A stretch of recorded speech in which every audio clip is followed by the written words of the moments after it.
2장 15절 한 절 말씀입니다. 우리를 위하여 여우 곧 포도원을 하는 작은 여우를 잡으라. 우리의 포도원에 꽃이 피었습니다. 아멘. 사랑을 이루기 위하여. 하나님은 아담과 하와와 에덴 동산에서 거닐었다 그랬습니다. 그 거닐 때 얼마나 사랑이 흘러넘치고 기쁨이 있었겠습니까? 그런데 어느 날 범죄함으로 말미암아 아담과 하와가 같이 거닐었다는 말씀이 없고 에덴 동산에서 쫓겨났다 했습니다. 그런데 오늘 이 아가서 2장 15절 말씀을 보니까 우리와 사랑을 이루기 위해서 우리 안에 있는 곧 포도원을 하는 작은 여우를 잡으라. 우리의 포도원에 꽃이 피었습니다. 사랑이 만발하고 사랑이 시작이 되었는데 그 사랑을 방해하는 것이 있다 이 말입니다. 포도원을 하는 작은 여우. 성경 전체 66권에 나타나 있는 하나님의 이 사랑의 메시지, 그리고 우리가 만들어야 할 영혼의 모습이 이 말씀 한 구절에 엑기스로 함축이 되어 있더라 이 말입니다. 감동이 안 오신 말이에요. 제가 받은 은혜만 그런 거예요. 우리를 위하여 여우 곧 포도원을 하는 작은 여우를 잡으라. 그래서 이 사랑을 이루기 위해서 우리 주님은 성경 66권에 아버지 하나님의 그 마음과 뜻과 계시를 다 구석구석에 기록해 놓고 계시해 놓고 그것을 찾아서 오라고 우리에게 이 안내서가 이 피로 쓴 사랑의 편지 성경 66권인 줄 믿습니다. 그런데 특별히 오늘 이 아가서 2장 15절에는 너무나 귀한 말씀인 것 같아요. 이 말은 누가 했는지는 10절부터 보면은 솔로몬이 술람미 여인을 통해서 하는 말씀이에요. 즉 나의 사랑하는 자가 내게 말하여 이르기를. 여기까지는 술람미 여인의 말이라면 10절에서 그 내용이 이제 솔로몬이 하는 내용이에요. 그래서 여기서 15절도 역시 표현은 술람미 여인을 통해서 나올 수 있지만 이 표현은 솔로몬이 바로 이어서 하는 말입니다. 그래서 이것은 오늘 우리들에게 예수님께서 우리가 주님과 우리 사이에 사랑을 이루기 위해서 이것을 조심해야 한다라고 하신 말씀의 내용이라고 하는 것으로 보면 정확한 이 내용인 줄 믿습니다. 그래서 이 15절 말씀을 통해서 사랑을 이루기 위해서 한번 따라합시다. 사랑을 이루기 위해서. 사랑을 이루기 위해서. 자, 그러면 여러분, 사랑을 이루기 위해서는 첫째는 사랑의 과정이 있다 이 말입니다. 사랑의 과정. 주님께서 우리를 구원하시고자 한다 함께 하시고자 하면 사랑의 목적입니다. 그래서 우리 주님께서 그 사랑을 온전히 하는 그날까지, 이루시는 그날까지 과정이 있다 이 말입니다. 그래서 그 첫째가 무엇이었습니까 여러분? 부르심이었다. 사랑의 과정 첫째가 부르심이었어요. 하나님의 자녀로 혹은 그리스도의 신부로 세상과 육신과 죄에 머물며 살아가는 영혼들을 이제 부르기를 시작합니다. 그것이 언제부터인가? 언제부터 언제까지인가 여러분? 여러분이 세상에 태어나면서부터 성령으로 거듭나기 전까지인 줄 믿습니다. 즉 신앙생활을 시작해서 정말 여러분이 주님을 향하여 물과 성령으로 거듭나는 데까지가 바로 부르심의 과정입니다. 즉 주님은 우리를 구원하시고 사랑하시기 위하여서 몇 번 불러보시거나 몇십 번 부르신 것이 아니에요. 온전히 주님 사랑에 눈이 떠서 그 가슴에 안기는 거듭난 그 순간까지 어떻게 하신다고요? 모든 은혜, 모든 능력, 모든 기회를 통해서 우리를 부르신 줄 믿습니다. 그래서 정말 주님이 구체적으로 부르신 것은 여러분이 복음을 듣거나 교회를 다니거나 신앙생활이 시작될 때부터 그때 이미 여러분이 부르심에 응답하신 것이 아니에요. 여러분. 교회에 나와 있으면서도 얼마든지 마음속에 진실한 사랑 없이 교회에 나올 수 있고 교회를 수도 없이 다녔습니다. 그때는 주님은 부르시지만 어떡합니까? 우리는 그 부르심에 영혼을 다하여 응답하지 않을 때다 이 말입니다. 그래서 주님 부르심에 응답하는 것이 언제인가? 여러분들의 첫사랑이 언제부터인가? 한번 따라합시다. 성령으로 거듭난 그때였다 이 말입니다. 그 전까지는 마치 아기가 태중에 있어서 생명은 있지만 엄마의 사랑에 대해서 인격적으로 응답할 수 없었던 것처럼 영유아기 때에는 아무리 엄마의 사랑을 알고 눈으로 봐도 과연 엄마의 사랑을 알아서 그 사랑으로 나아갈 수 없었던 것처럼 영유아기가 있었다 이 말입니다. 오늘 특별히 어버이날인데 우리가요 가정을 이루고 자식을 낳아볼 때 이제 정말 어머니의 사랑을 깨닫는다 이 말입니다. 맞죠? 그지? 그런데 이제 또 나이 먹어서 또 어머니를 저 세상에 또 보내고 나니까 더 어머니의 사랑이 그려지고 어머니가 보고 싶지만 그때는 때가 늦었다 이 말입니다. 있을 때 잘하시기 바랍니다. 있을 때. 그래서 우리에게도 영적인 유아기가 있었어요. 그때는 부르심의 온전한 응답이 아니었어요. 그래서 오직 하나님의 은혜로 이끌어 우리에게 그 이끄심에 의해서 눈을 뜨게 하고 깨닫게 하고 이 과정이 쭉 계속 있어 온 줄 믿습니다. 이것이 바로 오늘 말씀 속에서 포도원에 싹이 나는 거예요. 꽃을 피우는 것이 아니라 지금 싹이 나는 것입니다. 포도나무가 살아있다면 봄이 되어서 마치 겨우내 내내 죽은 나무와 같았던 포도나무에서 싹이 나고 이제 조금 후에는 포도나무에 꽃이 피기 시작을 합니다. 그런데 그 꽃이 피기 전에는 죽은 나무 같았던 이 포도나무에 싹이 나는 과정을 주님께서 우리에게 은혜로 부르시는 과정으로 오늘 우리에게 표현을 하고 있다 이 말이에요. 그래서 이렇게 부르심의 자체가 주님의 그 뜨거운 사랑이고 우리가 주님의 사랑을 받는 과정인데, 두 번째는 어떻게 우리를 부르시냐? 거듭남이다 이 말입니다. 우리를 사랑하는 단계가, 과정이, 첫째는 부르심이고 두 번째는 거듭남이에요. 거듭남이란 부르심에 대한 내 영혼이 전적으로 어떻게 합니까? 그 은혜를 깨달아서 즉 성령으로 말미암아 다시 태어나 하나님의 그 부르심의 사랑에 대해서 응답하는 영혼의 결정체가 만들어지는 것입니다. 그래서 여러분, 거듭남이라는 것은 성령을 받고 사랑의 뜨거움이 시작되는 때입니다. 그 전까지는 하나님에 대한 인식과 믿음이 있어도 우리는 어떻게 했습니까? 뜨거운 사랑이 없었어요. 그리고 하나님을 위해서 봉사하고 충성한다고 했지만 가슴 속에 생명 그 이상으로 하나님을 사랑하는 뜨거움은 없었더라 이 말입니다. 이것이 거듭나기 전의 모습이었어요.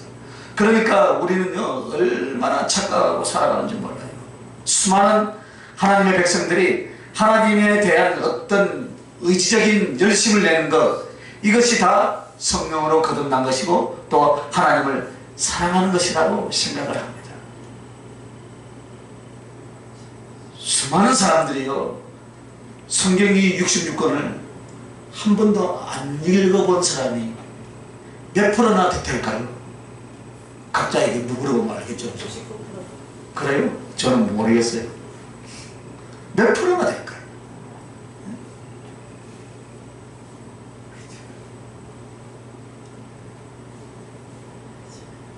그러나 자기가 더 뜨거운 하나님의 사랑으로 들어간 뒤에야 그 전에 자기의 모습이 거듭나지 못했구나 하는 것을 느끼더라 이 말입니다. 우리가 신앙 고백을 하고 예배에 참석하고 약간의 헌금을 하고 이런 것들이 거듭난 사람의 표시가 아닙니다. 여러분, 가장 중요한 것은 주님을 사랑하는 진실, 생명보다 주님을 사랑하게 된 영혼에 다시 태어나는 변화, 이것이 성령으로 거듭난 가장 핵심적인 중요한 부분인 줄 믿습니다. 그것이에요. 그러니까 우리는 지난날 우리가 거듭났다고 자신했지만 사랑 부분에서는 우리는 어떠했었는가 다시 한번 살펴볼 수 있길 예수님의 이름으로 축원합니다. 그래서 여러분이 요한계시록 2장에 보면 에베소 교회를 통해서 말했던 처음 사랑을 잃어버렸다는 말씀이 있습니다. 그래서 처음 사랑이란 무엇입니까? 이것은 성령으로 거듭난 때를 지금 말하는 거예요. 그래서 확연하게 내가 나를 어떻게 주님이 나를 사랑하신 것을 압니다. 그러면서 내 가슴에 예전보다는 훨씬 더 뜨겁고 식지 않는 사랑이 올라오므로 나의 삶이 또 삶의 목적과 방향이 내용이 확 바뀌어버리는 그때가 있었더라 이 말입니다. 이것이 바로 성령으로 거듭난 때요. 이것이 바로 첫사랑이다 이 말입니다. 그러면서 오늘 본 말씀에 말씀하신 것처럼 포도원에 꽃이 피었습니다 라고 말합니다. 이것은 이제 꽃이 핀 거예요. 이제 싹이 난 것은 무엇이라 했습니까? 주님이 지금 부르시는 과정이란 말이에요. 부르시는 처음 과정에 영혼 안에서 생명이 자리 잡아가는, 은혜가 자리 잡아가는 과정이라면 정말 주님을 향한 성령으로 사랑으로 다시 태어난 모습은 항상 꽃을 피는 것이다. 성경의 꽃에 대한 비유는 거의 90%는 사랑을 상징합니다. 사랑이나 사랑의 기쁨, 또 사랑의 실제, 이런 것들을 표현할 때 꽃을 말합니다. 그래서 포도원에 꽃이 피었습니다. 그런데 이 포도원 자체가 언제나 사랑을 의미한다라는 것은 여러분은 이 아가씨를 들으면서 이미 알고 있을 줄 믿습니다. 그래서 그 사랑을 의미하는 포도원에 꽃이 피었다라는 것은 무엇을 말하는가? 바로 첫사랑을 말한다. 이제 술람미 여인과 솔로몬의 깊고 뜨거운 처음 사랑이 이루어져 갈 때 이것을 잃어버리지 않게 하기 위하여서 어떻게 하라고요? 포도원을 하는 작은 여우를 잡으라 이 말이에요. 이렇게 해서 그 포도원에 꽃이 피었기 때문에 여우가 포도원을 망쳐버릴까 싶어서 그것을 막아야 되겠다라고 말하는 것은 가슴속에 주님을 향한 뜨겁고 진실한 눈물겨운 사랑이 우리 안에 시작이 되어진 줄 믿습니다. 그렇다면 이 사랑을 잃지 말라는 것입니다. 그래서 이 말씀의 해석이 요한계시록 2장의 에베소 교회를 향하여서 처음 사랑을 잃지 말라라고 그렇게 말씀하신 것입니다. 이렇게 해서 우리는 주님의 사랑을 알고 주님을 사랑하는 의지와 삶의 변화를 가져오면서 나에게 구원의 확신, 영생의 확신을 갖고 주님을 위해서 이제는 내 생명까지도 다 바치리라. 할렐루야. 그렇게 하고 우리가 신앙생활을 하는 것입니다. 이제 그렇게 이제 부리시고 거듭남으로 이제 끝나는 것이 아니라 이제는 우리는 어디로 올라가야 되겠습니까? 충만함으로 올라가야 된다. 할렐루야. 이것이 사랑의 과정이에요. 충만함으로 올라간다.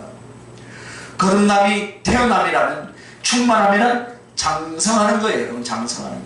믿음과 사랑이 자라야 하고, 능력이 자라야 하고, 충성이 자라야 하고, 인격이 자라야 하고, 그래서 장성한 그리스도의 장성한 분량까지 올라가는 그 모습을 가리켜서 충만함이라 라고 그렇게 말하는 거예요. 여러분. 한마디로 주님 사랑으로 충만해지는 것이다. 그리고 주님을 사랑하는 데 있어서 충만하게 올라가는 그 모습의 그 성장을 지금 말한다 이 말입니다. 우리가 성령으로 거듭나서 그 사랑을 시작합니다. 그런데 대부분 여기에서 실패하는 거예요. 그냥 머무는 거예요. 또 처음 은혜 받았던 사랑을 추억으로 생각하고 지금은 형식적이고 이성적인 신앙생활을 하면서도 이것을 벗어나거나 회개할 생각을 안 하더라 이 말입니다. 그러므로 죽는 날 그날까지 여러분 뜨거움 없이 사랑에 생명 바친 충성 없이 살아가는 수많은 그리스도인들이 그럼에도 구원을 받는다면 그들은 처음 사랑의 자리에서 머물러 버리는 것입니다. 이 사단으로 상징되는 여우가 포도원에 꽃이 필 때 들어와서 땅굴을 파고 포도나무를 해치고 꽃이 떨어지게 만드는 거예요, 여러분. 영적 싸움도 마찬가지입니다, 여러분. 여러분이 처음 주님을 사랑할 때 그것이 10년, 20년 계속 된다면 얼마나 여러분이 성령 충만하겠어요. 그죠? 그러나 그렇지 않다는 것은 우리 스스로가 너무나 잘 알고 있죠. 무엇이 자꾸 잡아 당겼죠? 무엇이 잡아 당겼어요? 사단. 알기는 잘 알아요. 사단이 누구로 옵니까? 강력한 천사로 오죠. 나이 됐으면 이제 계란 2판 이상 되신 분들은 이제 손자들 보니라고. 손자들 보니라고. 시간 다 빼는. 특히 여성 목사님. 안수는 왜 받는다고 몰라. 손자 본다고 모른대. 손자 본다. 그게 무엇이 자꾸 잡아당겨요? 사단이에요, 사단. 나는 사단이다 하고 여러분 가슴판에 써놓고 다닙니까? 뭐로 와요? 그럴듯하게 우리에게 유혹으로 오잖아요. 그래서 우리는 성령으로 거듭나 주님의 은혜와 처음 사랑을 알고 이제 사랑으로 더욱 성장하고 충성으로 장성한 성령 충만의 단계로 올라가야 될 줄 믿습니다. 이것이 바로 사랑의 충만이에요. 이것이 포도가 익은 모습이다 이 말입니다. 포도가 아주 달콤하게 잘 익어있는 모습이 무엇이냐면 꽃이 필 때 우리가 처음 사랑이요 성령으로 거듭난 때라면 잘 익은 것은 무엇이라고요? 성령 충만함. 할렐루야. 사랑 충만한 그리스도의 인격의 장성한 분량으로 자라난 바로 이 성숙된 이 모습을 가르쳐서 말한다 이 말입니다. 이 과정들을 반드시 거쳐서 성장으로 가야 되는 것입니다. 머무르는 것은 바보고 게으름이요 악이다 이 말입니다. 또 정치하거나 머무르지 않는 퇴보하지 않아야 될 줄 믿습니다. 그러면은 껍데기는 어떻게 됩니까? 외식가 이선자가 되어버려요. 나 은혜 받았어. 나 옛날에 성령 받았어. 옛날에는 엄청났다. 까불지 마라. 나도 다 경험해 봤다 이 말입니다. 이 말은 뭐예요? 지금 나는 알맹이가 다 빠지고 없는 난 껍데기다 라고 고백하는 그 말이에요. 하나님의 은혜는 한번 따라합시다. 하나님의 은혜는 과거의 추억이 아니라 오늘의 지혜이어야 되고 과거보다 더 여러분이 알아서 하세요. 더 어떻게 해요? 뜨거운 은혜 속에 있어야 된다 이 말이에요 여러분. 할렐루야. 과거에 뭐 이야기 과거. 더 깊은 사랑의 단계가 있어요 여러분. 사랑의 깊이, 사랑의 장성함이 어디까지인지 우리는 알 수 있습니까 없습니까? 알 수 없어요. 그러나 우리 이치에서 보면 어디까지 잘할 수 있겠습니까? 한번 따라합시다. 죽는 그 순간까지 자라날 수 있다 이 말입니다. 즉 죽음으로써 순교하고서 사랑의 최고의 열매를 먹고 주님 앞에 갈 수 있는 줄 믿습니다. 우리가요 많은 순교자의 열전을 읽어보면 주님이 자기에게 고난이나 순교의 자리를 허락하신 것을 아주 지극히 기뻐하고 감사하면서 생명을 바쳤던 신앙의 이인들의 이야기를 많이 봅니다. 그래서 지금 우리가 생각하면 두렵죠, 그죠? 그러나 더 큰 사랑, 더 큰 성령의 은혜로 우리가 성숙해 갔다면 주님 사랑을 위해서 생명을 바쳐서 모든 수고로서 충성을 다하다가 이 보잘것없는 육신까지도 다 들고 갈 수 있는 줄 믿습니다. 그렇게 하시기 바랍니다.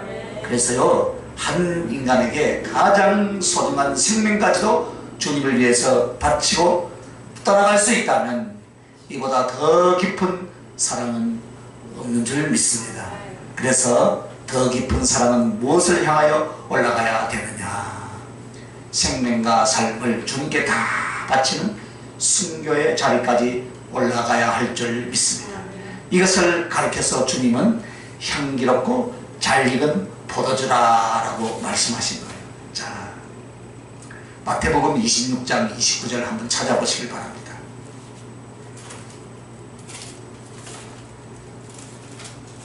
마태복음 26장 29절. 다 찾으셨죠? 그러나 너희에게 이르노니 내가 포도나무에서 난 것을 이제부터 내 아버지의 나라에서 새 것으로 너희와 함께 마시는 날까지 마시지 아니하리시리라. 아멘. 마신다 했습니까? 안 마신다 했습니까?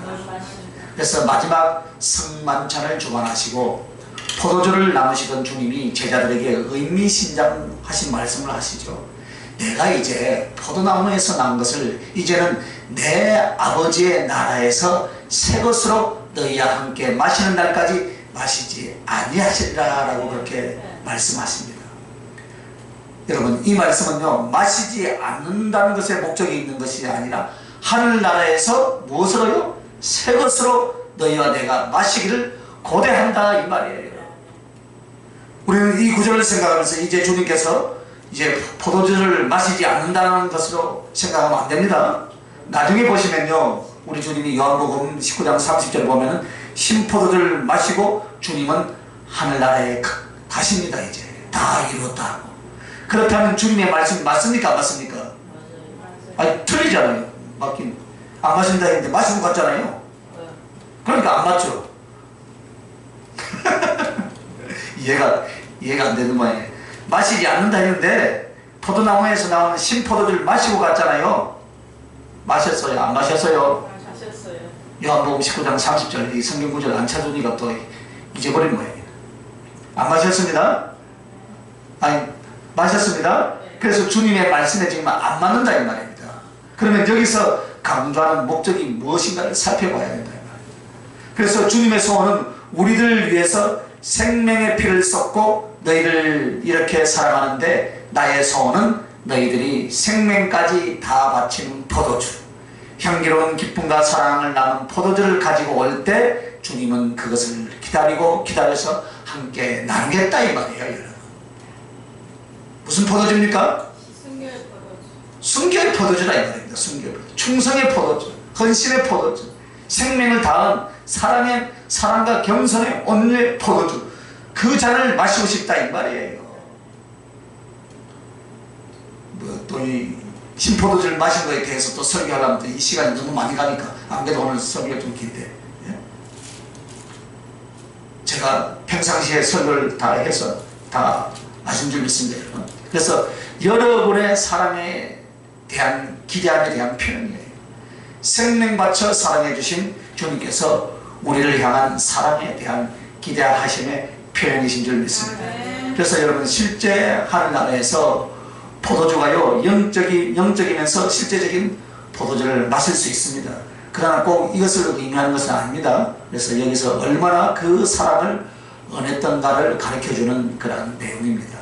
그래서 아가서는 이것을 적절하게 미리 암시하고 있었던 것이에요. 그러므로 포도가 싹이 나고 꽃이 피고 그리고 잘 익어서 포도주를 만드는 과정까지가 우리 주님께서 우리를 부르셔서 나는 그 사랑에 취하고 그 사랑에 나의 생명을 바쳐서 주님 품에 안기는 그 과정까지다 이 말입니다. 그러니까 요한복음 15장 17절에도 포도나무 비유가 나오잖아요. 그래서 이 성경에 포도의 이야기가 신구약에 많이 등장하고 있습니다. 여러분, 어디까지 오셨어요? 여러분은 꽃이 피었습니까? 꽃이 떨어졌습니까? 포도가 익었습니까? 씨어 터졌습니까? 포도주를 담그다가 내가 다 마셔버렸습니까? 아니면 잘 저장하고 있습니까? 할렐루야.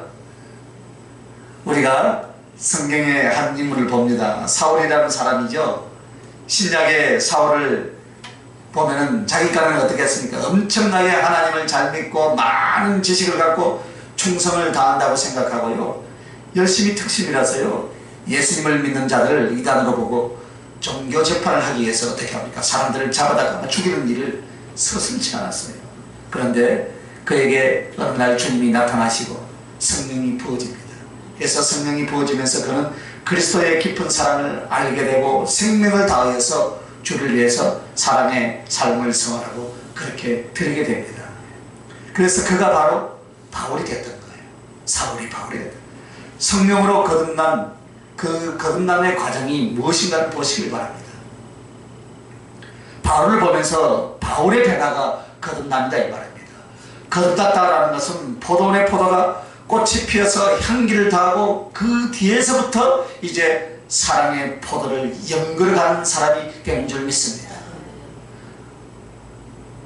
여러분도 사랑의 포도주가 잘 연결어 가서 이미 포도주를 숙성된 포도주를 60년 동안 잘 담그고 있는 줄 믿습니다. 아멘. 두 번째는 이제 처음 사랑을 잊지 말라. 자, 오늘 본문에 보면 뭐라 했습니까? 포도원에 꽃이 피었습니다 했습니다. 바로 성령으로 거듭난 그리스도의 깊은 사랑을 알고 나는 주님을 향하여 사랑의 영혼으로 다시 태어나는 사랑의 다시 시작되는 이 부분입니다. 그래서 계시록 2장 4절에서 5절에 보면 에베소 교회를 향한 편지를 보내는데 거기에서 주님이 제일 원하신 것은 너희가 처음 사랑을 잃지 말라라고 말씀합니다. 인내도 수고도 행위도 있었지만은 그러나 책망하시는 것이 무엇이었습니까? 너희가 처음 사랑을 잃어버렸다라고 지금 말씀하시는 것입니다. 이것은 외적으로 일어나는 사랑이라는 감정 반응은 여러분 쉽게 일어날 수 있습니다. 하지만 중요한 것은 의지, 영혼의 뿌리처럼 육체가 주님을 향한 사랑으로 만들어져야 할 줄 믿습니다. 중심의 변화, 중심의 장성함이 일어나야 한다 이 말이에요. 그래야 처음 사랑을 잃어버리지 않습니다. 오늘 주님이 원하시는 것은 처음 사랑을 잃지 말라라는 에베소 교회의 이야기가 이 아가서에도 이미 말씀하고 있습니다. 여러분. 이제 여러분 포도원에 꽃이 피었습니다라는 말이 무엇이냐면 처음 사랑이 시작되었다는 거예요. 성령으로 거듭나서 주님이 우리를 사랑하신 것을 깨닫고 너도 나를 사랑하게 되었구나. 그래서 우리 이 사랑을 끊어지지 않게 하자. 할렐루야. 죽는 날까지 끊어지지 않게 하자. 어떤 해방거리와 사랑을 방해하는 것이 일어날지라도 더욱 우리는 이것을 이기자라고 주님이 우리에게 말씀하시는 것이 바로 이 구절이에요. 여러분. 우리도 연애 시절에 이런 이야기를 해봤죠. 그죠? 부모의 반대도 불구하고 우리의 사랑은 변함없이 지금까지 이어진 줄 믿습니다. 할렐루야. 그러면 어떻게 한 영혼이 처음 사랑이 시작되어서 처음 사랑을 잃어버리지 않을 수 있는가? 한번 따라합시다. 기도가 어떻게 하라고요? 기도가 어떻게 하라고요? 데살로니가전서 말씀 빨리 기억해야 돼. 기도가 끊어지지 않게 하라.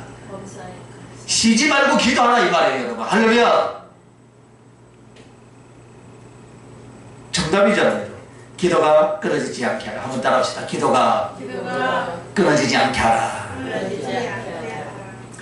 에베소 교회를 보면 사도들을 통해서 성령이 임합니다. 그래서 말씀과 기도와 성령의 강력한 부흥회를 통해서 에베소 교회가 성장하게 됩니다.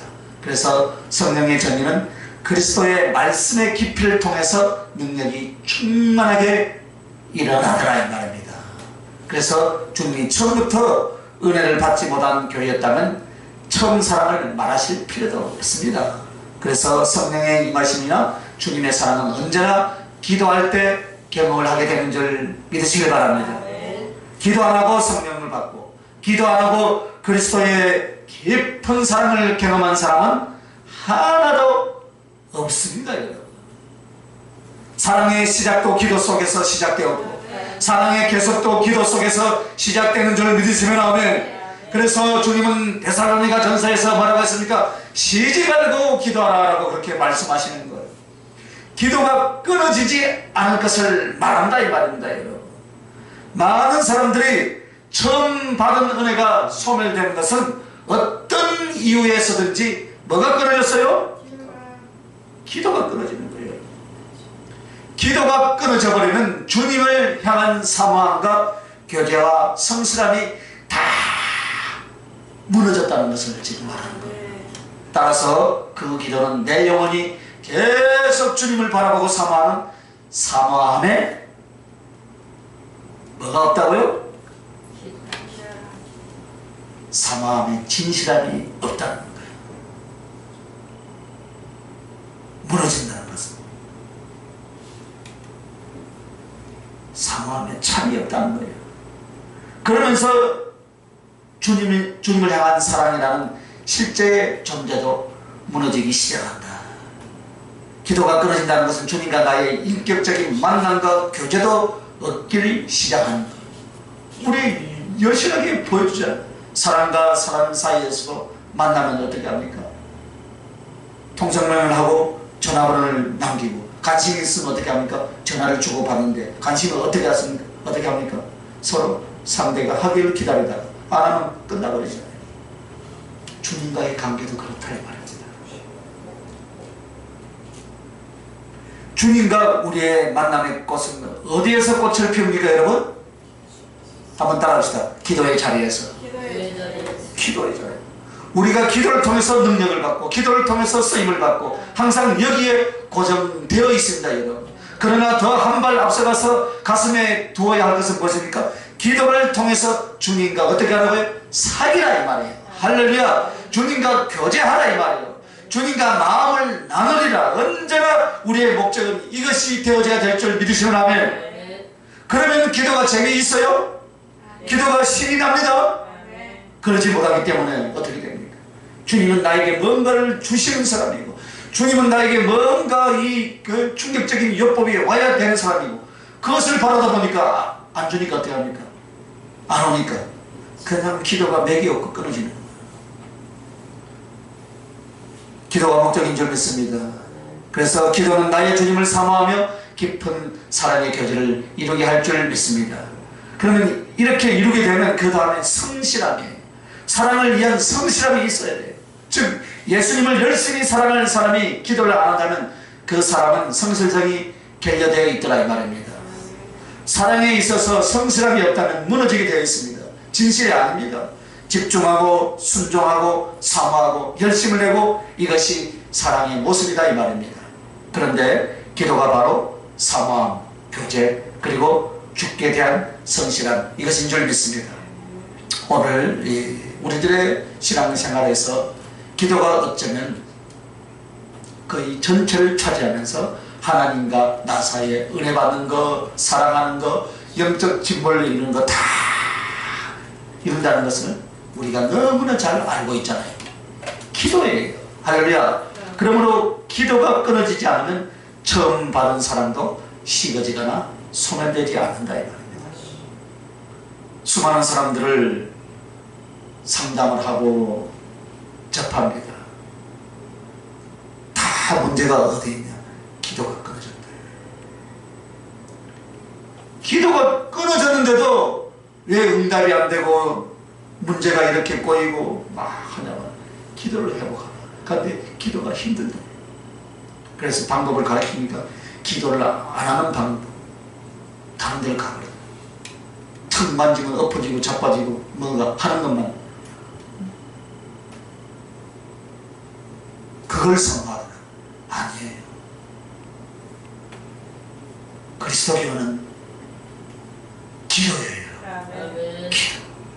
그리고 두 번째는 육신의 소욕에 지지 말라.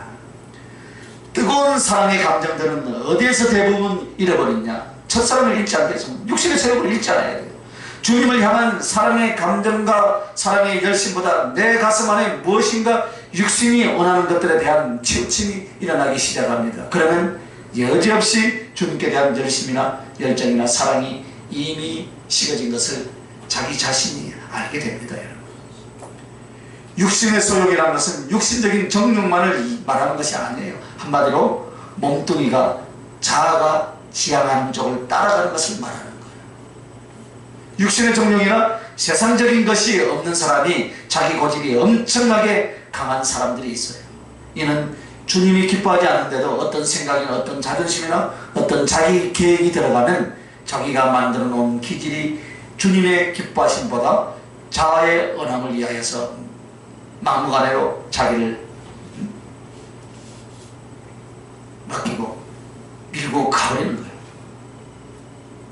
우리는 항상 죄라고 말할 수 있는 내용만을 두려워합니다. 그러나 죄라고 말하지 않는 내용은요, 그냥 타협을 하는 거예요. 그러나 여러분, 그렇지 않습니다. 사람을 잃어버리게 하고 은혜를 잃어버리게 하는 데는 육신적 정욕적인 죄만이 아니다 이 말입니다. 자기를 주장하는 전체가 다 그렇다 이 말입니다. 그래서 어떤 사람은 나는 이것은 죄악이 되지 않아서 하면서 은혜를 읽고 성경을 읽고 사랑이 식어졌는데도 그것을 회개하고 돌아오려고 생각 자체도 안 해요. 그것을 죄로 보지 않기 때문에 그렇다 이 말입니다. 그래서 여러분, 육체의 소욕이란 정욕적 재성의 부분이 있는가 하면 자아의 고집적인 측면이 있다 이 말입니다. 그래서 언젠가 이야기하죠. 우리는 다 바보가 되나. 바울서신에 보면 나는 하나님의 예수 그리스도의 종된 나 바울은 종이 무엇이에요? 권리도 없고 주권도 없고 뭐만 한 사람이에요? 시키는 것만 하는 거죠. 그런데 시키는 거 합니까 우리가? 안 하죠? 우리가 다 양심적인 말씀입니다. 우리는 종이 아니고요, 말만 종이라 놓고 삶 속에서 우리는 대장이에요. 상전이지, 상전이잖아요. 예수 그리스도의 종된 나, 참 우리에게 의미심장한 말씀이지 않습니까? 그죠? 그래서 육체의 소욕이란 정욕적인 재성의 부분이 있는가 하면 자아의 고집적인 측면도 있다. 그래서 이 두 가지를 다 육체의 소욕 안에서 성령은 보시고 있다 이 말입니다. 그래서 우리 주님을 사랑하는 것과 주님을 사모하여 따라가는 길에 육신의 소욕이 앞서거나 가리우는 것들이 나타나면 그것에 지지 말라 이 말이에요. 할렐루야. 순간적으로 넘어졌다가 벌떡 일어나지 않으면 계속 그 육신의 소욕을 자아의 성품과 생활로 만들어 놓으면 결국 그 가슴 안에 주님에 대한 사랑은 증가될까요? 소멸될까요? 소멸되어 버린다 이 말입니다. 그래서 주님은 두 주인을 섬길 수 없다라고 지금 말씀하시는 거예요. 그것은 하나는 갱히 여기고 하나는 중히 여기고, 그래서 재물과 하나님을 개발하여 섬길 수 없다라고 하는 말과 같은 말이다 이 말입니다. 나의 주님을 사랑하는 것과 사람이나 세상이나 썩어질 것이나 자아를 더 집착한다면 주님에 대한 사랑은 소멸된다 이 말이에요. 따라서 우리가 육신의 소욕에 계속 지면 주님을 향한 사랑과 주님을 향한 나의 심령을 자꾸 빼앗기기 시작을 합니다. 빼앗기지 마시기 바랍니다. 여러분의 심령이 구멍이 났는데도, 새 나가는데도 모르는 거예요. 그게 성경에 말하는 유출병이에요. 유출병은 피가 빠져나가죠? 피가 빠져나가면 어찌 돼요? 영적인 유출병에 걸려있는데요? 몰라요? 다 빠지고 나면 어디로 갑니까? 몰라요, 나도. 그래서 여러분, 사랑의 수고를 드리라. 사랑이라는 것은 앉아서 체험하는 것은 어린아이일 때예요.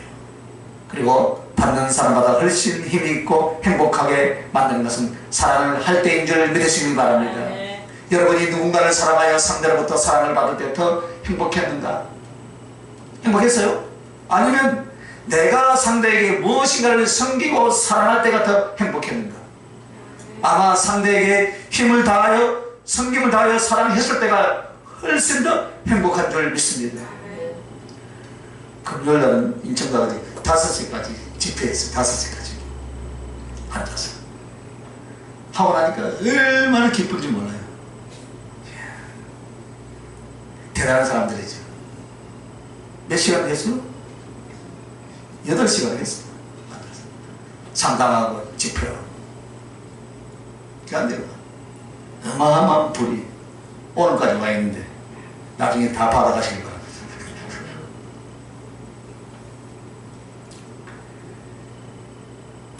우리가요, 내가 사랑할 때 더 기쁘다 이 말입니다. 사랑할 때가 더 힘이 있다 이 말입니다. 이 말이 무엇입니까? 사랑이 증가되고 성장되는 것을 말하는 거예요.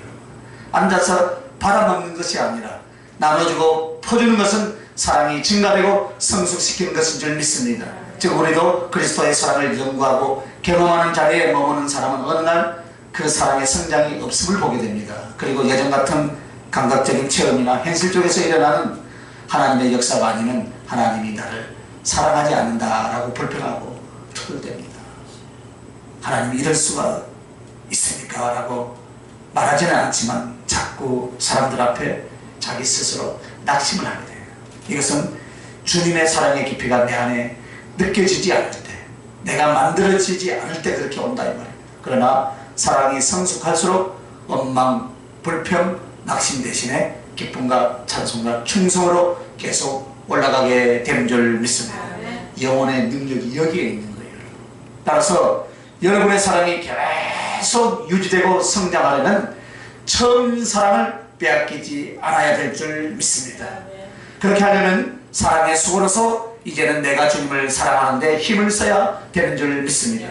기도할 때 은혜가 안 되는 이유는 기도가 끝나고 나가서 주님을 위하여 아무것도 안 한다 이 말입니다. 그리고 기도는 위로의 시간으로 보충받는 시간으로만 생각을 한다 이 말입니다. 이 사람은 기도를 해도 다른 사람보다 은혜 속에 더 깊이 못 들어간다 이 말입니다. 기도는 사실 무엇이냐면은 보호의 꽃이에요. 은행에 적응하는 것이다 이 말입니다. 그래서 주님, 내가 남은 시간 동안에 주님을 위해서 이렇게 살고 이렇게 애를 썼습니다. 주님 아시죠? 라고 기도 시간에 보고할 수 있다면 그 사람은 얼마나 높은 은혜 속에 들어가겠습니까? 보고하는 거예요. 계속 우리가 세상에 나가서 승리하고 돌아오고 사랑의 수고를 드리고 오고 또 사랑의 눈물을 뿌리고 주님 앞에 나오면 그냥 눈물이 막 쏟아지고 주님이 힘들고 그래서 주님 힘들고 어려웠지만 내가 한 주간 동안 잘 견디다 왔습니다. 너무나 괴롭고 속상했지만 주님을 생각하여 이렇게 했습니다라고 내 사랑의 고백을 사랑의 삶과 함께 나누는 그 속에서 성령의 이로와 주님의 사랑의 응답이 엄청나게 쏟아질 줄 믿습니다. 그래서 그 가슴을 가지고 주일날 교회 문을 열고 딱 들어오면 뭐만 보입니까? 주님만 보이는 거예요. 그렇지 못하니까 어떻게 하면 교회가 깨달은 청소했는가 안 했는가, 야 오늘 청소해놨네, 그런 것만 보는 건데.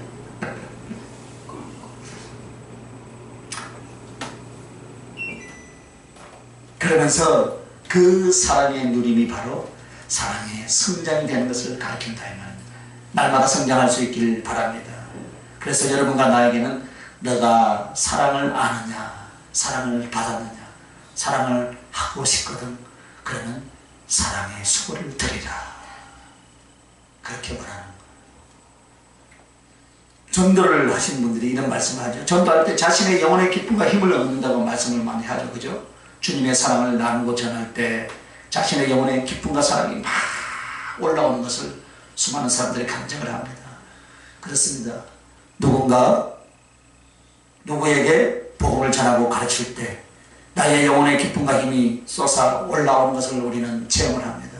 정말 힘을 다해서 또 가슴을 다해서 봉사하거나 전도하거나 또 가르치거나 주님에 대해서 내 가슴에 사랑을 해드리는 의식이 있어야 할 줄 믿습니다. 그래서 부디 여러분의 사랑의 수고를 드리지 않고는 은혜로서 성령으로서 주님의 사랑을 받았고 다 사랑했던 그 뜨거움이 다 소멸된다라는 것을 알아야 할 줄 믿습니다. 여러분이 그래서 사랑의 수고가 더해지지 않고도 주님을 사랑할 수 있느냐? 없다 이 말입니다. 그 다음부터는 까먹기 시작하는 거. 성령이 불같이 임하고 그리스도의 말씀으로 그 사랑을 운운하고 자랑하고 찬송하던 가슴일지라도 사랑의 속으로 살아가지 않으면 없어진다는 사실을 여러분 깨달으시길 바랍니다. 그래서 우리는 이것을 알아야 돼요. 사명이란 무엇이냐? 주님 사랑을 실천하는 거예요. 사명이라는 것은 주님 사랑을 실천하는 거예요. 그리고 그 사명을 내려놓는다라는 것은 주님께 대한 사랑을 내려놓고 그렇게 내려놓음으로 말미암아 주님 자체를 나로부터 내려놓게 된다 이 말입니다. 성도는 주의 종은 날마다 자기 가슴 속에 첫사랑 사수 걸기대회를 열어야 할 줄 믿습니다. 첫사랑 사수 걸기대회를 해야 돼요. 이것을 대모해야 돼요. 할렐루야. 누구에게요? 나 자신에게. 절대로 나의 주님에 대한 이 사랑을 잃어버리지 않겠다는 것입니다. 그런 몸부림이 우리에게 있어야 될 줄 믿습니다. 그러면 이 첫사랑이 왜 이렇게 중요하냐면요, 여러분, 한 사람이 그 첫사랑을 거쳐서 그 다음부터가 이제 성장하고 충만해지느냐 아니면 정체되느냐 퇴보되느냐가 결정되기 때문이다 이 말입니다. 처음 사랑인 성령으로 거듭난 때를 그냥 하신 것이 아니에요, 여러분. 우리가 처음 받은 은혜와 사랑을 계속 진보했다면 얼마나 엄청난 하나님의 은혜와 사랑과 성령의 충만한 깊이로 들어갔겠습니까? 그러나 그렇지 못했다는 것은 우리가 그때의 그 처음 사랑을 지키지 못했다라는 것이기 때문인 줄 믿습니다. 자, 그러면 이제 세 번째 이제 대기는 무엇이냐? 포도원을 허는 작은 여우가 무엇이냐? 이렇게 주님과 이렇게 첫사랑을 이루어서 성장해 나가야 되는데 우리의 발목을 잡는 것이 누구냐?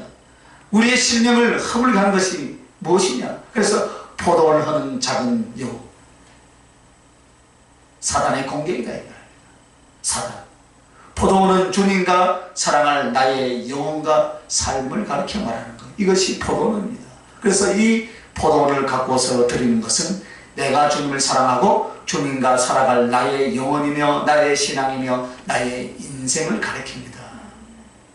그래서 여기서 한참 첫사랑의 꽃이 만발하고 있는데 사단이라는 놈이 들어와서 그 처음 사랑을 무참하게 짓밟고 잃어버리게 만든다는 거예요.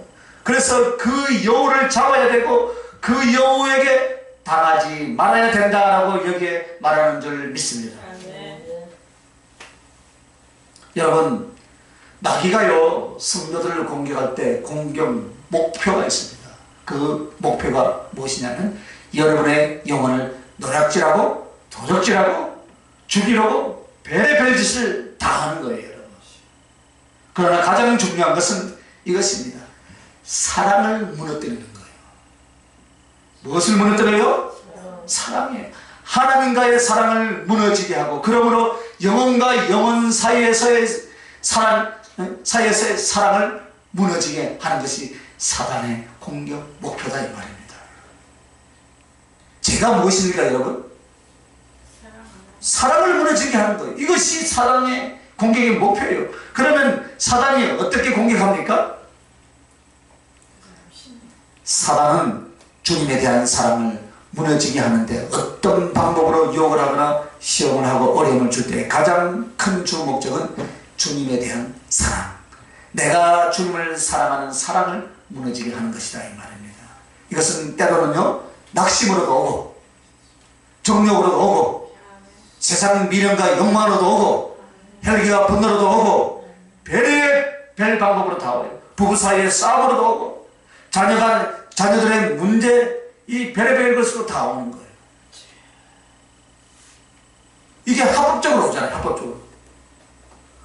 합법적으로 그죠? 부부싸움 할 문제거리가 생겨요. 자녀들의 문제거리가 생겨요. 사단이 결국 그걸 통해서 무엇을 해요? 주님 사랑을 무너지게 한다. 그러나 그렇게 시험이 오고 공격이 오므로써 나에게 어떤 일이 벌어집니까, 여러분? 주님에 대한 믿음이나 소망이 흔들리면서 사랑이 식어지고 나중에는 사랑을 저버리는 단계로 가는 것을 본다 이 말입니다, 여러분. 야, 내가 이렇게 신앙생활 했는데, 내가 이렇게 주님을 사랑하고 헌신하고 가족까지도 돌보지 않고 했는데 내 남편이 지금 죽을 병에 들었다. 낙심을 하더라. 아니에요. 결국은 그것을 통해서 사단이 목적을 하더라. 사랑을 무너지게 합니다. 그래서 우리가 영적 분별과 영적 싸움에 들어갈 때 이 싸움의 본질과 내용을 우리는 알아야 돼요. 작은 문제로 넘어지고 자빠지고 일어나고 극복하고 이것이 아닙니다. 근본 그리스도를 더 사랑하는 것은 영적 싸움에서 승리고, 할렐루야, 그 사랑이 식어지고 무너지는 것은 영적 싸움에서 패배라는 것을 분별하고 힘쓴다면 대부분 승리하게 될 줄 믿습니다. 그러니까 우울증이 영원이야 이거예요. 외로움이 영원이야 이거예요, 여러분. 그것은 무엇입니까? 영적 싸움에서 내가 지금 사단에게 지금 포도 열매가 다 지금 떨어지고 있다는 것, 그런 것들이 좀 보여주시길 바랍니다. 여러분, 꿈을 보든가 환상을 보든가. 할렐루야. 그래가지고 그거 가지고 와서 상담 좀 하세요.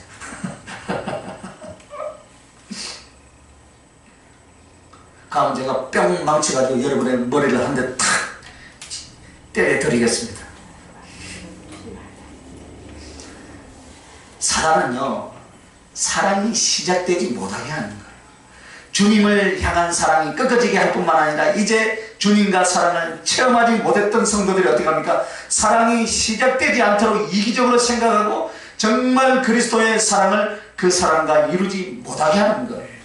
왜냐하면 사단이 가장 싫어하고 미워하고 두려워하는 것이 무엇이라고요?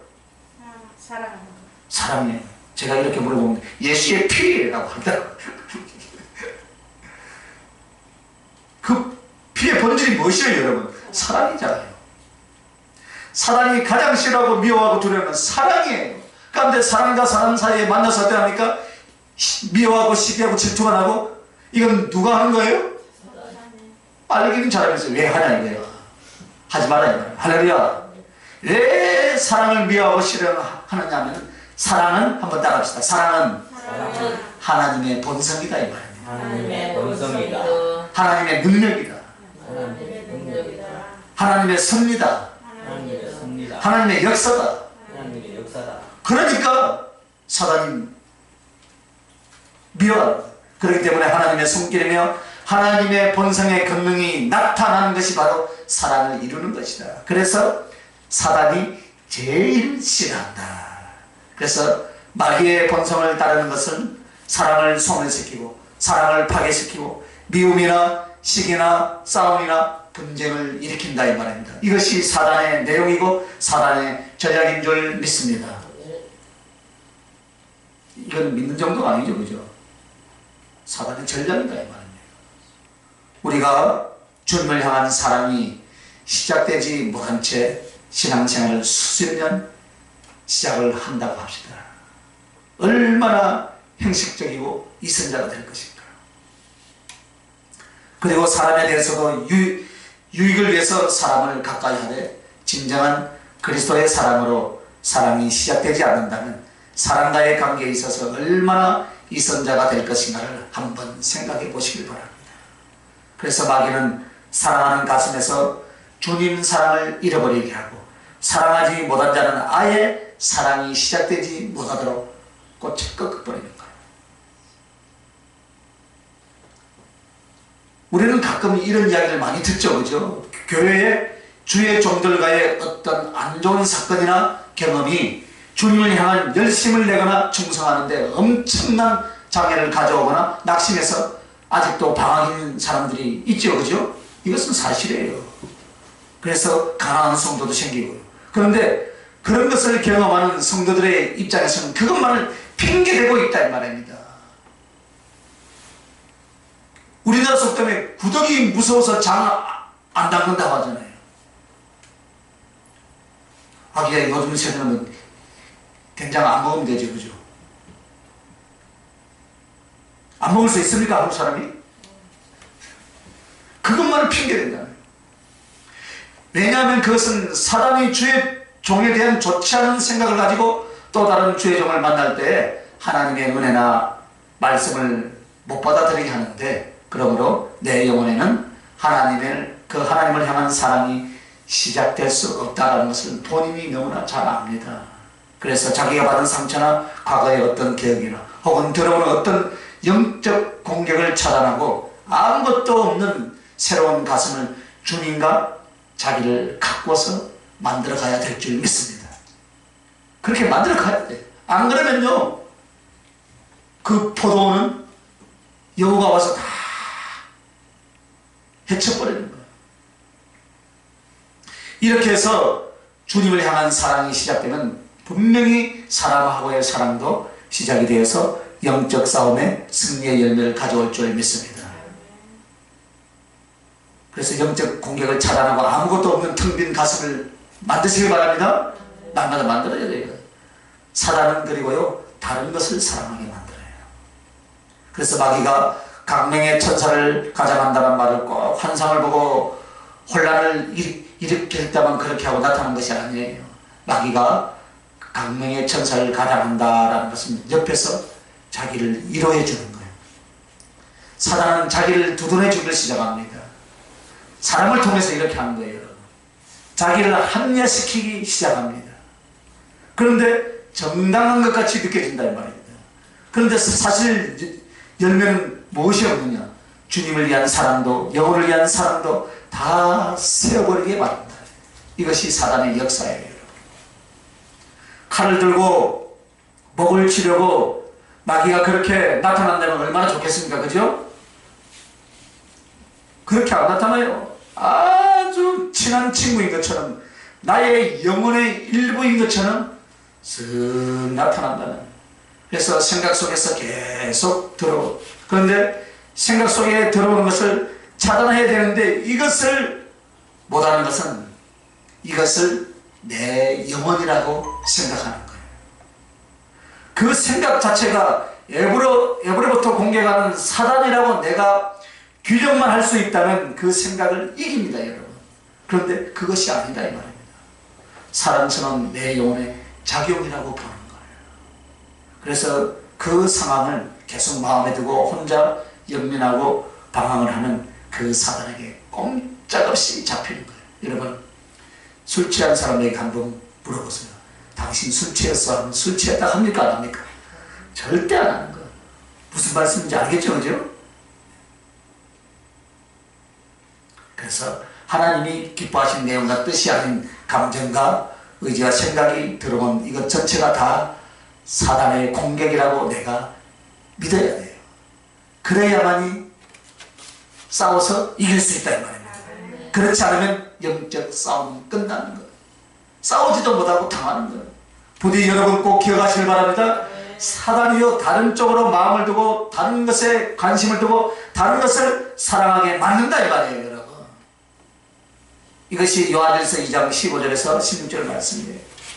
이 세상이나 세상에 있는 것들을 사랑하지 말라. 누구든지 세상을 사랑하면 아버지의 사랑이 그 안에 있지 아니하니. 이는 세상에 있는 모든 것이 육신의 정욕과 안목의 정욕과 이생의 자랑이니 다 아버지께로부터 온 것이 아니요 세상으로부터 온 것이라. 육신의 정욕과 안목의 정욕과 이생의 자랑을 자꾸 마음에 두게 하고 그것을 사랑하게 함으로써 그것을 미련을 두고 쫓아가게 함으로써 주님과 나의 사랑을 어떻게 합니까? 차단시키고 끊어지게 만든다 이 말입니다. 이것이 사단의 공격이에요. 여러분은 사단의 공격을 지금 안 받는다고 생각합니까? 거룩한 교회의 어떤 일원이기 때문에 천만의 만만의 말씀이에요. 사단의 공격을 받고 살아야 돼요. 자, 그래서 여러분, 포도원에 꽃이 피었는데 이 꽃을 무참하게 짓밟으면 사랑의 포도가 맺힙니까? 안 맺힙니까? 안 맺히잖아요. 안 맺히니까 사랑의 포도도 없는데 사랑을 생명까지 다 바칠 포도주는 그 영혼과 일생에 있습니까? 없습니까? 없다 이 말입니다. 그래서 사단은 사랑을 허무는 시기자이면서 주님은 사랑을 세우시는 분이시다 이 말입니다. 자, 그러면 사랑을 이루기 위해서 이제 어떻게 해야 될 것이냐? 이 사랑을 이루기 위해서 우리 주님이 이렇게 이제 방법을 가르쳐 줬잖아요, 그죠? 그럼 그 사랑을 이루기 위해서 한번 따라합시다. 극상품, 포도를 심으라. 이것이 여러분이 이 땅에서 해야 할 신앙생활이고 영성훈련이에요. 할렐루야. 신앙의 훈련이다 이 말입니다. 포도주는 주님을 위한 사랑이라는 것을 이제 여러분 충분히 이해할 줄 믿습니다.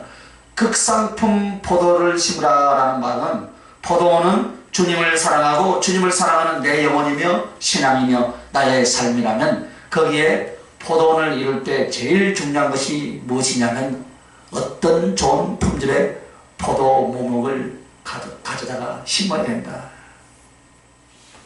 감람나무를 심어야 되는데 돌감람나무를 심고 배나무를 심는데 돌배나무를 심으면 어떻게 되겠습니까 여러분?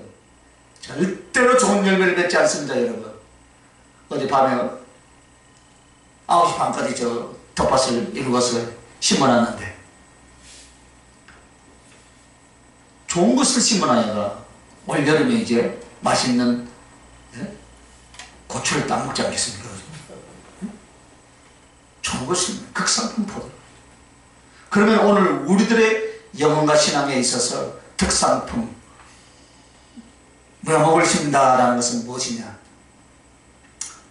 한번 따라합시다. 신앙생활의 시작을 말씀과 기도 속에서 성령으로 시작하라. 할렐루야. 이것이 극상품 포도 묘목을 심는 거예요.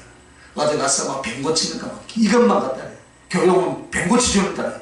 뱀은 어디 가서 고쳐요? 병원에 가서 고치고. 할렐루야. 주님 앞에 바로 서면 영적인 병은 스스로 치유되고. 아멘도 안 하네. 그래서 신앙생활의 시작은 말씀과 기도 속에 성령으로 시작하는 것이 어떤 명목이다고요? 극상품 포도나무를 심는 것이다 이 말입니다.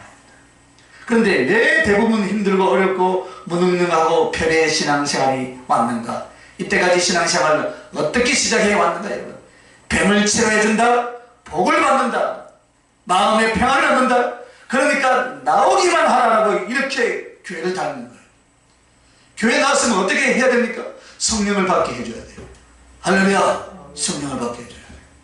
그런데 이것이 언제까지입니까? 20년이 지났는데도 계속 그 스타일로 가면 그것은 문제가 있다 이 말입니다. 잘한 거예요. 병을 치료해준다, 복을 받는다, 마음의 평안을 얻는다. 일단 교회 안에 발을 들어야만이 예수 그리스도의 십자가의 복음을 들을 수 있는 기회가 된다면 그럼 그것을 해야 되는데 20년이 돼도 이것만 하고 있으면 안 된다 이 말입니다. 기도는 왜 하는가? 복을 받고 돈 많이 벌기 위해서 합니다. 그러면 안 되는 줄 믿으시길 바랍니다. 즉 기도와 말씀의 조화와 깊이를 통해서 성령이 임하면 성령님께 잡힌 10년간 신앙생활이 되지 않으면 신앙생활 자체가 그 묘목이 들포도 묘목을 심는가 같다 이 말입니다.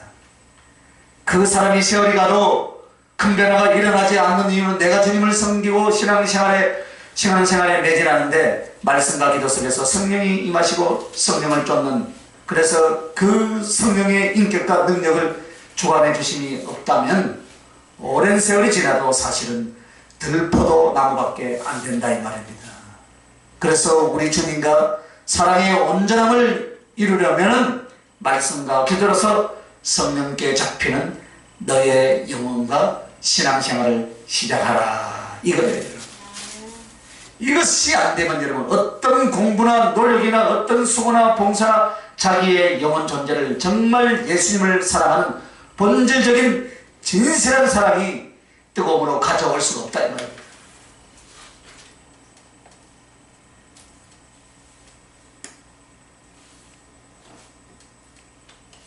그래서 주님은 묘목 자체를 극상품 포도를 심으라라고 말씀하고 있습니다.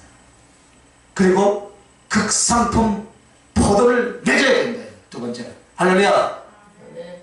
사람을 이루기 위해서 이사야 선지자는 이스라엘을 향하여 그렇게 주님의 심정을 노래합니다. 주님이 주님의 포도원에 극상품 포도나무를 심었습니다. 그런데 어째서 들포도를 맺었냐라고 하는 말씀이 있습니다. 그러면 혹 성령으로 시작했을지라도 육신으로 칠 수 있다는 그런 말입니다. 하나님을 말씀을 그렇게 사랑했고 기도에 그렇게 힘써서 온전하고 성숙한 신앙생활이 되다가 나중에 가서는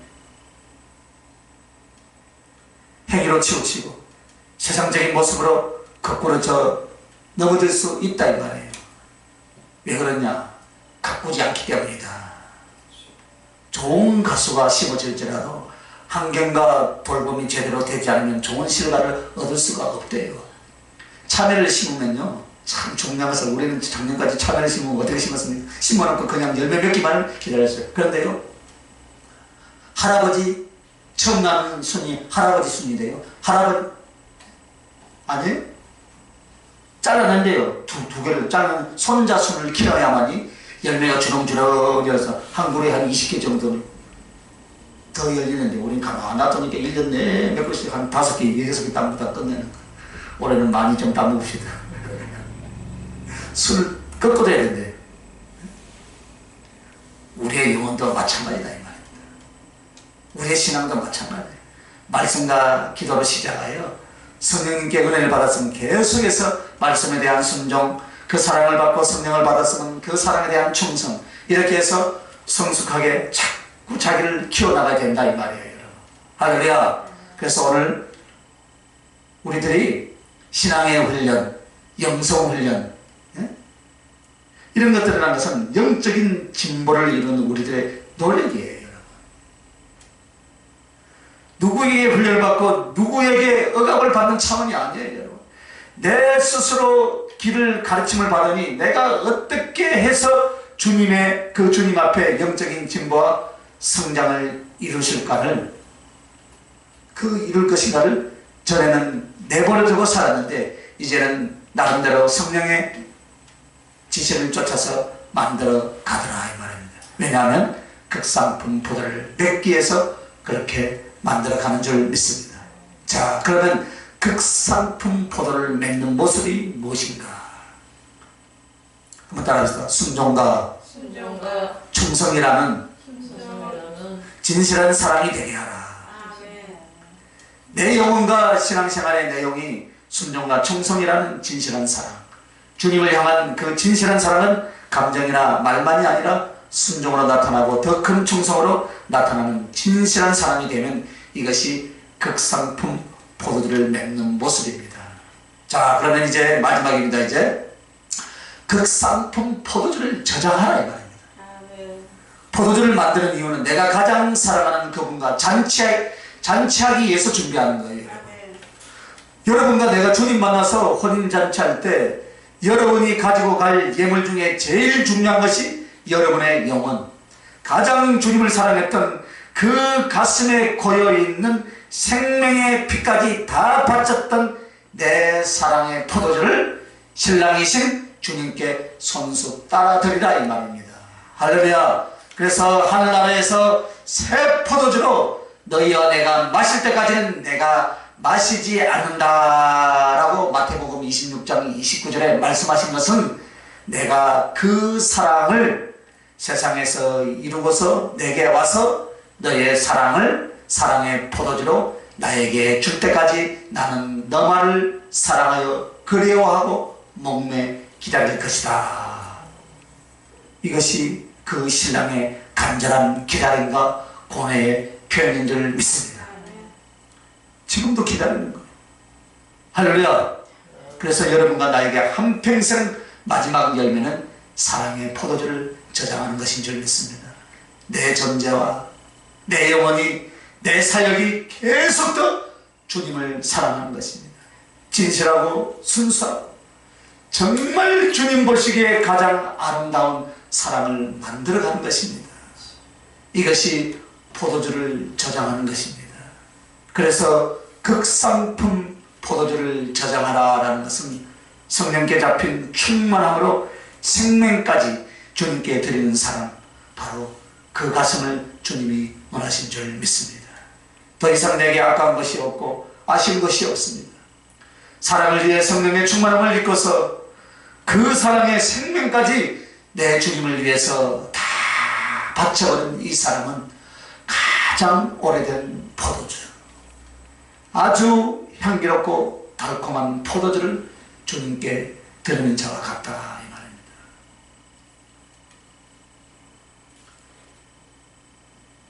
십자가에 달리셔서 그토록 목이 말라 부르짖고 계실 때 시고 쉬어 터지고 쓰고 상한 포도주를 주님께 입에 대어드렸는데 주님은 처음에는 거부했습니다.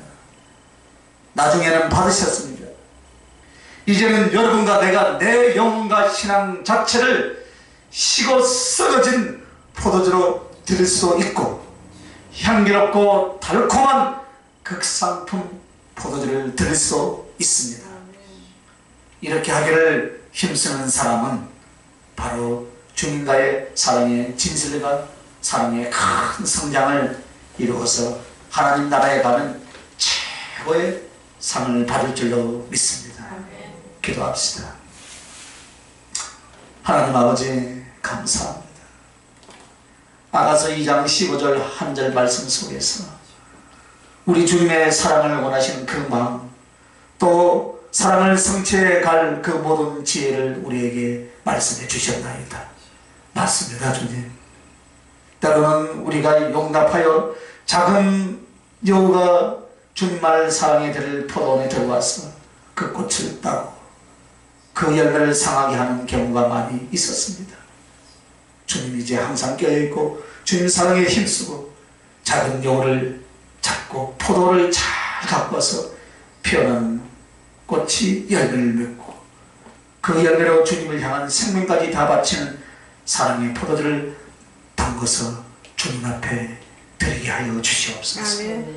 그래서 주님과 가장 깊은 사랑의 혼인잔치를 이루는 그날을 소망하며 오늘도 이 말씀을 붙들고 우리가 이 세상 가운데서 승리하게 하여 주시옵소서.